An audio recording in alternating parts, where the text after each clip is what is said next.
안녕하세요, 여러분.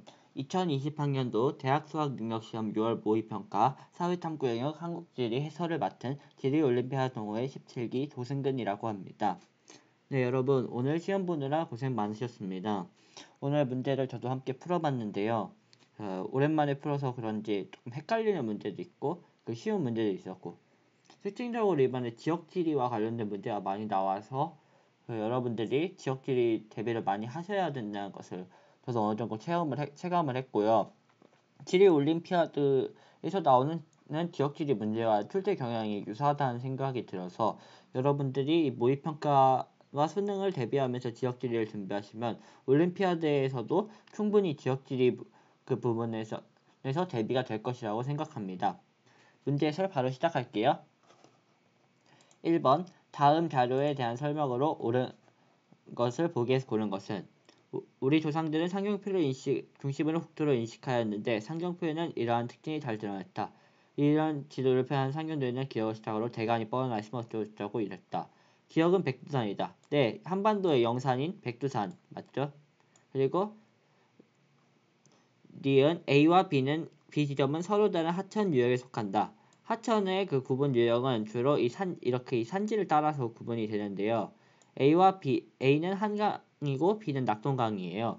한강은 여기 이 소백산맥을 기준으로 이 북쪽에 속하고 그리고 낙동강은 남쪽에 속합니다. 즉 다른 유역에 속하는 것이 맞죠. 디귿 금강은 대간을 가로질러 흐른다. 색깔을 바꿔볼게요. 금강은 여기를 지칭해요. 여기인데 여기는 지금 정관 사이에 껴있는 곳이기 때문에 가로질러 흐른다고 볼 수 없습니다. 리을 호남지방과 호서지방은 대간을 경계로 서로 구분된다. 호남지방은 그 호강 아래, 호서지방은 호강의 서쪽 지역을 말합니다. 이때 호강은 그 디귿인 금강이고요. 금강 남쪽이 호남, 금강 서쪽이 호서지방입니다. 즉 대간이 아니라 강을 기준으로 서로 구분이 되겠죠. 그렇다면 기억 니은 정답은 1번입니다. 국토의 인식과 관련된 부분에서 바로 나오는 부분으로 여러분들이 1단원 공부를 하셨다면 맞출 수 있는 문제입니다. 2번 해설할게요. 다음 기후 단원에 대한 한국지리 수업 장면 일부이다. 가에 들어갈 내용으로 옳은 것은 다음에서 설명한 용어를 글자판에 하시죠. 도심 중심부의 기온이 주변보다 높게 나는 현상. 이 현상을 열섬 현상이라고 합니다. 근데 현상은 없으니까 열섬 지울게요. 6, 7월에 정체전선의 영향으로 장기간에 걸쳐 많은 비가 내리는 현상. 장마죠.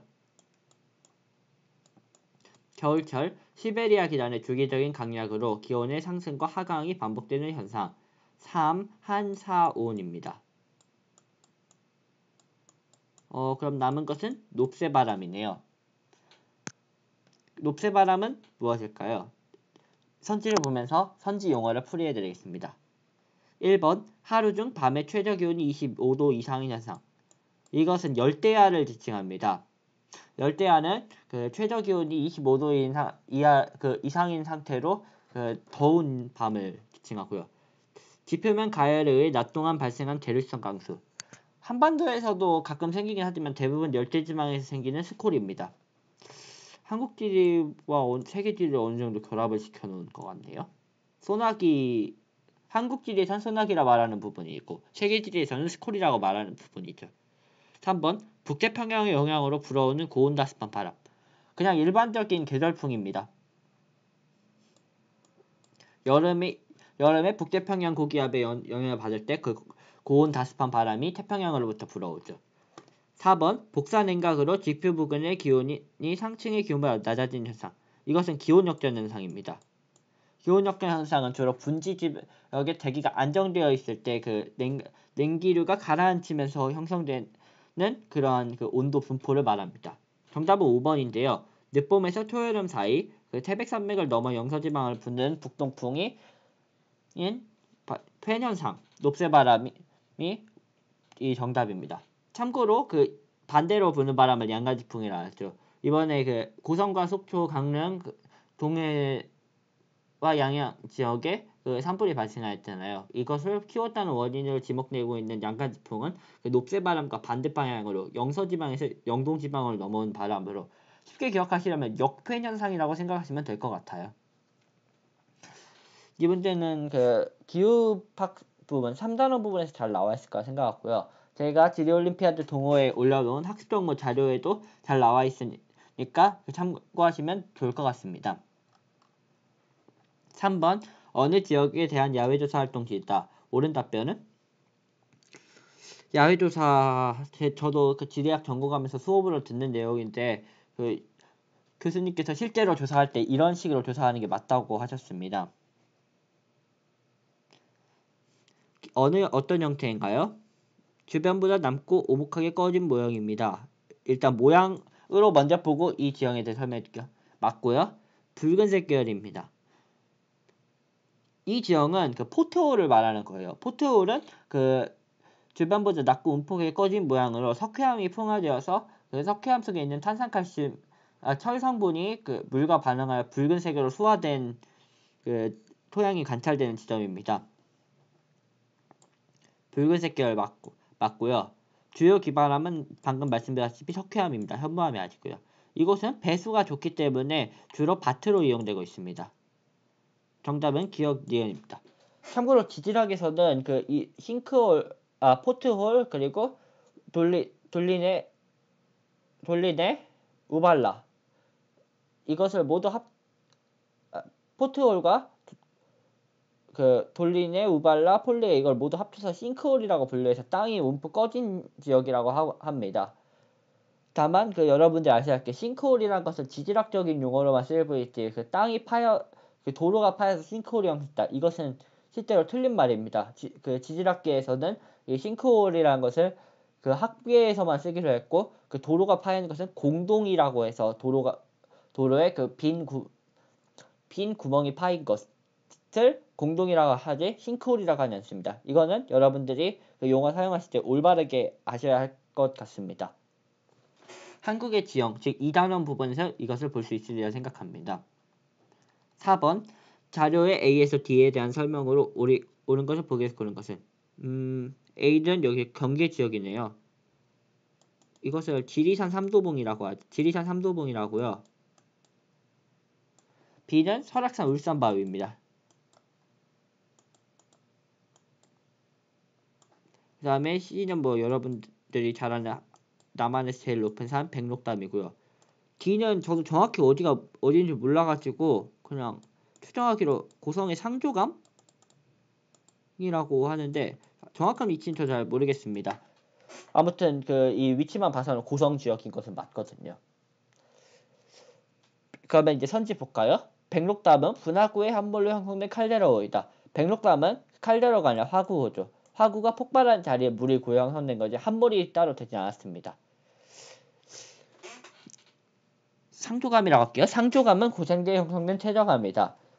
이 고성 지역은 그 영남 분지에 속하는 지역으로 퇴적암이 아니라 그 화강암 지역이죠. 그래서 이 화강암에 의한 지형이 관측입니다. D가 삼도봉은 울산바위보다 식생 밀도가 높다. 삼도봉은 지리산 지대에 속한 그 지역으로 편마암 계열이 풍화되어 만들어진 토양이 관찰됩니다. 토양으로 이루어진 흑산입니다. 울산바위는 화강암으로 이루어진 돌산이고요. 이 울산바위라는 지형을 그 지형학 분야에서는 좀 다른 지형으로 말하는데요.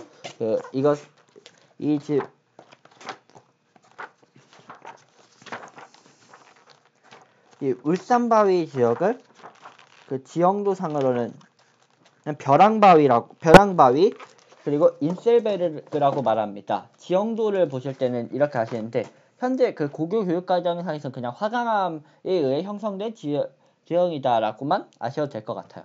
아무튼 그 이 편마암 계열의 산은 그 화강암 계열의 산보다 식생 밀도가 높은 게 맞습니다. 그리고 이제 울산바위는 백록담보다 기반의 형성 시기가 이르다. 화강암은 보통 그 우리나라에 제일 크게 보면 중생대 쥐라기에 간입하였고 여기 이 그 경상분지와 이 전라남도 지역만 그 중생 때 백악기에 한 번 더 관여를 했었죠. 반면 그 한라산의 경우 형성 시기가 신생대 제3기 4기로 그 상당히 늦은 편입니다. 즉 울산바위가 백록담보다 더 먼저 생긴 것이죠. 따라서 정답은 디글리얼 5번입니다. 한반도의 그 암석 지질학적인 특징을 바탕으로 그 지형을 추정하는 문제로 이 문제 역시 2단원 부분에서 나와 있습니다. 제가 이번에 좀 자세하게 다루지 않은 이유는 여러분들이 책을 보시면서 이와 관련된 내용을 찾는 것이 중요하기 때문에 간단하게 단원만 설명을 해드리는 그러한 방향으로 이번 해설 강의 방향을 잡았기 때문이죠. 네, 5번 지역지리 문제네요. 호남지방의 답사 일정을 정리한 것이다. 가에서 다 해당한 지역을 A에서 E에서 고른 것은 1일차를 하기 전에 지역 살펴볼게요. A는 전라북도 도청 소재지 전주입니다. B는 고인돌이 존재한다는 고창이고요. C는 굴비가 유명한 영광. D는 땅끝마을 해남. E는 습지 내일로 그리고 전라선의 최대 대수요지 순천입니다. 자, 그러면 문제를 풀어볼까요? 1일차 슬로시티로 지정된 지역의 전통 한옥마을 탐방. 한옥마을 그리고 한지박물관에서 한지공예 한옥마을 전주죠? 그럼 A 1, 2, 3번 중 하나겠네요.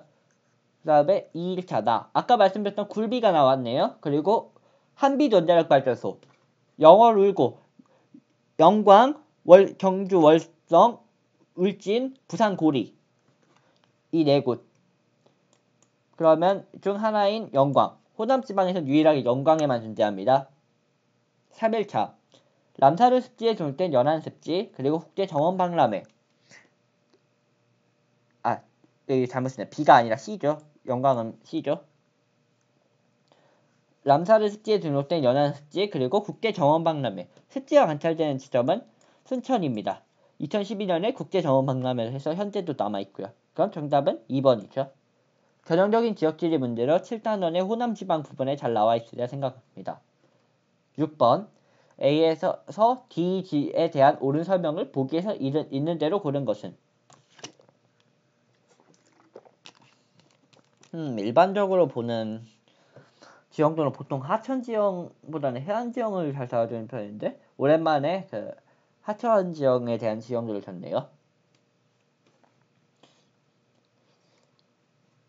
자, 그럼 문제 풀어볼까요? 기억 A는 하천에 의한 퇴적지형이다. 네, 지형을 아마 보면서 설명해줘야 할 것 같아요. 하천이 이렇게 흐르고 등구선이 이렇게 해서 이쪽이 고도가 낮은 거를 보면 이렇게 흐르는 방향이 맞고요. 과거 교육과정상에서는 이 하천의 흐름 추정하는 것까지 나왔었는데 2014년에 교육과정이 바뀐 이후로 그때부터 빠져서 그런 내용은 빠져서 지형조획이라는 부분이 고등학교에서 빠졌습니다. 대학교에 와서야 이제 수업을 할 수 있게 된 것이죠. 아무튼 A는 하천에 의한 퇴적지형이다. 네, 맞죠. 왜냐하면 하천이 이렇게 흐르면서 이곳에는 여기는 공격사면이고 여기는 활주사면, 즉 퇴적되는 지역이니까요. 하천에 의한 퇴적지형 맞고요. 니은 C 여기 이 산지는 하천에 의해 절단되고 남은 구릉이다. 네, 아마 과거에는 산이 이렇게 이어졌을 건데 여기가 물이 흐르면서 끊어진 것이죠. 네, 이렇게 물이 흐르면서. 그러면 니은도 맞을 거고요. D는 하천의 책방 침식으로 의해 형성된 급사입니다. 이곳은 약간의 약간 책방 침식보다는 하방 침식 위주라면 이 D는 책방 침식 위주로 진행된 것을 볼 수 있습니다. 왜냐하면 이곳은 가미곡류 산지인데 이 가미곡류 산지 지역에서도 여기는 평평하기 때문에 약간의 활주 퇴적성이 일어나고 여기서는 책방 침식에 의한 급성 퇴사면이 형성되는 것이기 때문이죠. 그래서 기억니은 D것이고요. 정답은 바로 나왔네요. 4번이에요. 그래도 리얼 한번 볼까요? B는 A보다 범람에 의한 침수 가능성이 낮다. 그 이 퇴적된 지역 활주사별은 보통 그 범람에 의한 침수 가능성이 높지만 이곳의 이 측방 침수 이곳의 퇴적된 안쪽 지역은 그 침수 가능성이 낮은 편입니다. 그래서 정답은 기억, 니은, 지곳이고요. 지역 문제가 또 여기 위에서 나왔었는데 또 두 개나 나왔네요. 그 지형이라는 부분도 한국지에서 꽤 중요하게 다루는 부분이기 때문에 여러분들이 그 공부를 확실히 하셔야 할 것 같아요. 그리고 이렇게 지형도로 문제를 내는 줄은 오랜만에 보는 것 같은데 그 지형도에 대해 자세하게 해석하는 것은 대학 때 배우겠지만 그래도 고교 때 이 지형을 보고 대략적인 자연지리적인 그 추측을 하는 도해라고 하죠. 독도법 지도를 읽는 자연지리적 독도 방법은 고교 교육과정에서도 어느 정도 다뤄주는 내용이고 이렇게 그 모의고사나 수능으로 출제되는 내용이기 때문에 어느 정도 독도하시는 방법은 여러분 지형을 보시면서 직접 해보는 것을 추천드립니다. 그리고 추가적으로 하나만 더 말씀드리자면 여기 보면 175m, 150m, 25m 간격이고 여기가 5m 간격으로 등고선이 있는데요. 이러한 지역은 보통 추측이 1대 만일 경우 여기 주곡선은 25m 그리고 계곡선은 5m를 달아주는 것이 일반적인 지형도의 특징이라고 합니다. 네, 아무튼 이거는 지형도 여러분들이 나중에 보실 때 축척이 없는 경우에 어떻게 하는지 했고요. 과거에는 이것 교육과정이 있었는데 빠진 것이 특징이니까 좀 여러분들이 궁금하신 내용 잠깐 말씀드렸습니다. 7번 표는 지도에 표시된 의료기관의 수를 나타낸 것이다. 옳은 것은 의원 종합병원 중 하나다. 일단 A는 없고 B는 가 있고 C는 12개나 있고 나는 많고 아마 C가 제일 인구가 많은 달구벌 대구일 거고 B가 그 다음에 인구 많은 구미시 그리고 C는 그 위에 마늘로 유명한 벌써 1년 전에 컬링으로 유명한 의성마늘찜에 있는 의성입니다. 그리고 가는 아마 제일 최상급인 종합. 그리고 나는 그냥 일반 의사들이 하는 의원이죠. A는 구미이다. A는 의성입니다. 구미는 대구보다 인구가 많다. 대구는 애초에 광역시로 독립돼서 인구가 100만 명 이상인 곳이죠. 물론 인구가 100만 명 이상이라고 해서 다 광역시는 아니지만 과거 1997년 이전에 형성된 광역시들은 다 인구 100만 넘는 것이 특징이죠. 물론 최근에 수원, 고양, 창원 같이 100만 명을 넘는 도시가 나오기는 했지만 이 도시들은 현재 광역시 승격 계획은 없다고 합니다. 아무튼 대구의 현지 인구는 약 250만 명, 구미시는 약 30에서 40만 명 정도 됩니다. 대구는 의성보다 중심지 기능의 수가 적다. 대구는 경상북도권의 중심지 역할을 하는 곳으로 중심지 기능의 수가 많습니다. 또한 창녕이라든가 합천, 고령 등 경상남도 일부 지역의 중심지 역할도 하고 있고요. 창녕은 권역에 따라서 창원으로 일부 분산되기도 하긴 합니다. 4번 병원은 의원은 병원보다 의료기관당 서비스를 제공하는 공간이 넓다. 좁죠. 그러다 보니까 의원은 더 많이 쓸 수 있지만 병원은 상대로 적고요. 종합병원은 병원보다 최소요구치가 크다. 네, 맞아요. 최소요구치가 클수록 지역에 기관이 위치하는 수가 적어요. 종합병원 같은 경우는 상급 의료기관으로서 병원에서 할 수 없는 것을 담당하기 때문에 병원에서 할 수 없다는 사람들이 많다는 수요가 있어야 종합병원이 생기죠. 그러다 보니까 최소요구치가 병원에 비해서 커질 수밖에 없습니다. 경제지리의 계층 문제 물어본 부분으로 아마 5단원 부분에 나오지 않을까 생각합니다. 정답은 5번입니다. 8번 제가 사는 충청권을 물어보네요. 그래프는 충청권의 시도별 인구 특성을 나타낸 것이다. 이에 대한 설명을 옳은 것은 충청권은 과거에는 3개였는데 2012년 이후로는 4개죠. 충남, 충북, 대전, 세종 이 4곳. 이 중에서 인구가 가장 적은 나는 세종일 겁니다. 그리고 인구가 가장 많은 가가 충남이에요. 왜 충남이 인구가 많냐면요. 여러분들을 위해서 직접 자료를 한번 보시는 게 더 좋지 않을까요? 네, 인터넷에 한번 검색을 해볼게요. 2019년 5월 통계 자료에 추천. 네, 그 제가 자료산 4월에는 또 5월로 바뀌었네요. 212만 5,732명인데 천안시, 아산시가 그 이 수율을 크게 차지하고 있고 당진시, 당진시, 서산시 인구가 최근 늘어나면서 이렇게 자료가 늘어나고 있습니다. 네, 보세요. 당진시가 인구가 많이 늘었고 천안시도 64만 명, 그리고 아산시도 31만 명. 근데 여기에 군이랑 이런 다른 거 더하면 약 180만 명 정도 되죠. 반면 대전광역시 인구는 148만 명으로 대전광역시 인구는 상대적으로 충청남도에 비하면 적습니다. 그래서 다가 대전인 거고요.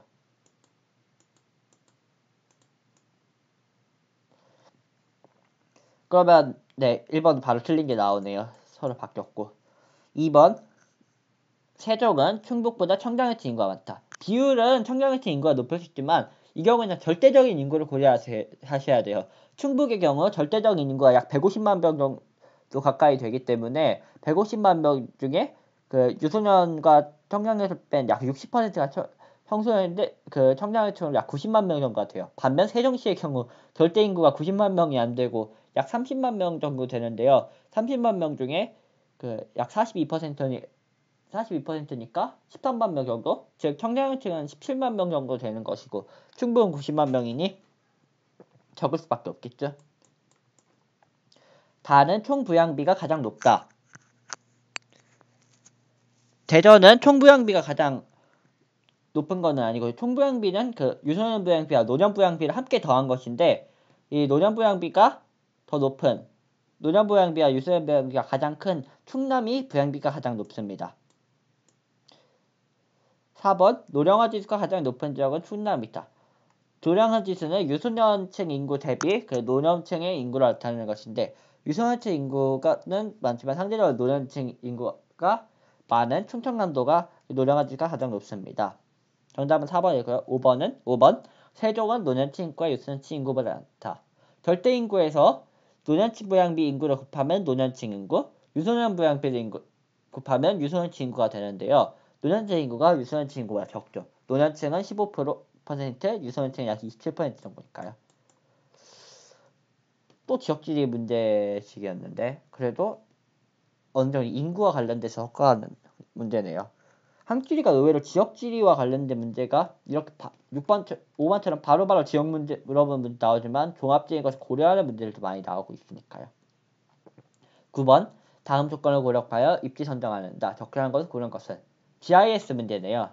제가 그 지리학과 문화재 보존학을 하면서 생각하고 있는 GIS, Geographic Information System, 지리정보 시스템, 공간정보 시스템의 분석 방법에 관련된 문제입니다. 여러분들에게는 점수를 받아주는 문제일 수 있지만 제 기준에서는 이 문제가 이게 상당히 중요한 문제입니다. 제가 업으로 삼고 있는 거기 때문에 그렇죠. 뭐 아무튼 이것을 중첩 분석이라고 하는데 중첩 분석의 방법은 이 조건에 맞춰서 모든 것을 대입하는 것입니다. 네, 그 주거용지라 했는데 네, A와 B는 주거용지가 아닙니다. 아니네. B와 C가 주거용지가 아니네요. 그러면 B와 C는 빼겠습니다. 먼저.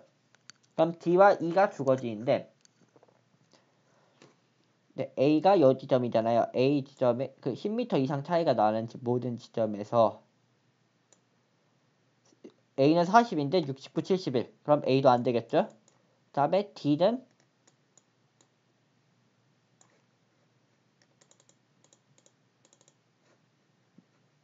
네, A는 일단 아까 안 된다 했고 D는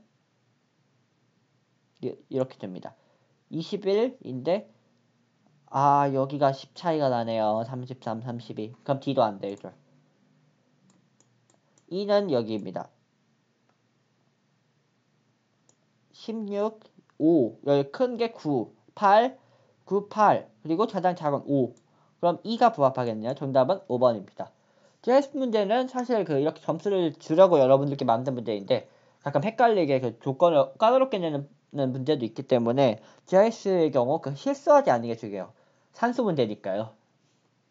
6단원의 그 지리정보 시스템에 대한 이해, 지리정보 자료 이용과 관련돼서 나오는 내용으로 이것은 제가 카드뉴스를 만들면서 여러분들이 6평에 대비해서 혹시 이게 나올 수도 있을까 싶어서 유선도라는가 하는 지금 주제도를 정리를 한 카드뉴스를 만드는데 예상대로 나오진 않았고요. 아무튼 일단 GIS와 이 지도학적 그 그래프 통계자료 만들기는 상당히 지리학적인 과정에서 중요한 내용이기 때문에 지리학에 조금이라도 관심이 있다면 그러한 내용을 찾아보시는 것이 좋을 것 같습니다. 제 전공이라서 그 지리올림피아드 동호회 카페에도 많이 올라와 있으니까 관심 있는 분들 한번 참고해 주세요. 네, 10번. 다음 글에서 설명하는 지역을 지도에 A에서 E 고른 것은 일단 A는 그 호반의 도시 춘천이고요. B는 우리나라에서 가장 긴 천에 있다는 인제, C는 의료기기 있는 원주, 그리고 D는 고랭지 유명한 평창, E는 석탄, 태백이죠. 춘천은 호반의 도시, 닭갈비 뭐 그런 걸 유명한데 따로 축제 같은 건 없었고, 인제 같은 경우는 내리천, 용렙과 같이 자연보호적인 곳이고요. 원주는 강원도의 서부 중심지로서 의 역할을 수행하고 있고, 답은 일단 평창인데 뭐 평창올림픽 작년에 하신 거 다 아실 테니까요. 그리고 방금 말씀드린 고랭지도 있고요. 참고로 태백시는 석탄 산업을 이용한 그런 공업이 과거에 발달했는데 현재는 석탄 산업이 쇠퇴한 이후 과거의 자원들을 활용한 관광 자원들이 개발되어 있고요. 공주대학교 장도호 교수님 연구팀에서는 이 태백시의 석회암 지형을 활용한 삼수 에코투어리즘이라는 관광을 제시하기도 했습니다. 관심 있는 분들은 되게 자료 요청해 주시면 제가 이와 관련돼서 교수님께서 말씀하신 내용 정리된 자료 보내드리도록 하겠습니다. 아무튼 정답은 4번이고 강원도 지역 지리와 관련된 부분입니다. 네, 1번부터 10번까지 먼저 해설하고 11번부터 20번까지는 다음 해설 강의에서 이어서 하도록 하겠습니다.